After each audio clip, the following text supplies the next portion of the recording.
everyone in Clunes. Welcome to the next video. How are you all surviving? I hope you're doing well. It is a tricky time and I've been communicating with Lana, so I have a bit of a sense of what's happening in Clunes. For us, we've just made it through the first week. We've learnt a lot about each other and how we each work. So in this video, what I'm going to focus on is the questions that have been asked by the Clunes community that I can answer from a parent's perspective. Remember, if you've got curriculum questions, you need to direct those to the school, because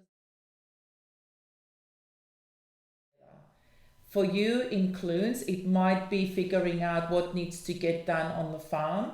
If you're working from home and running a home business, what needs to get done for your business, and to work out to be in a location where children can then focus on getting things done that have been set up by their classroom teacher. What I've learned in the first week is that a lot of learning gets done in short periods of time, in half an hour, in 45 minutes, in an hour. We don't need to be in one space all of the time.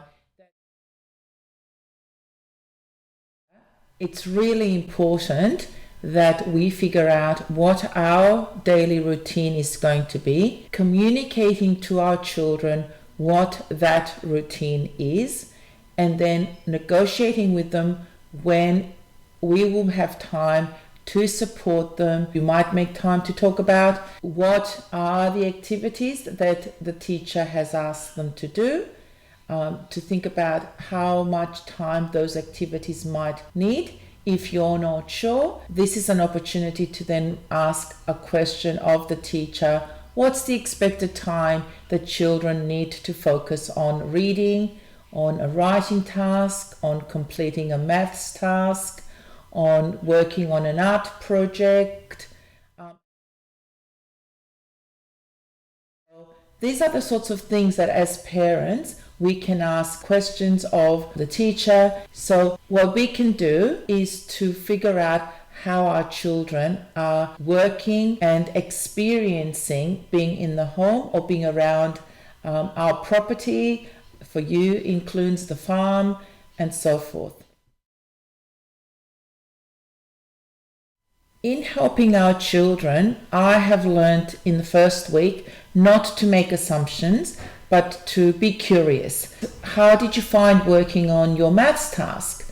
Were there things that you needed help with? So what we've decided is, rather than stress, is if they can't do a task that they've been asked to do, and I'm busy or their dad is busy, to put that task aside and we can talk about it, and then we can make some decisions about how we're going to work to complete that task.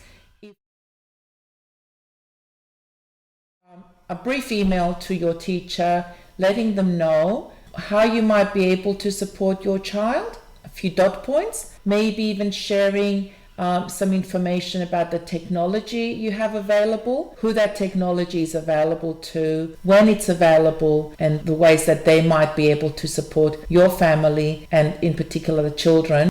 Maybe if there are some online sessions that are planned in the future, when it would be good to have those sessions.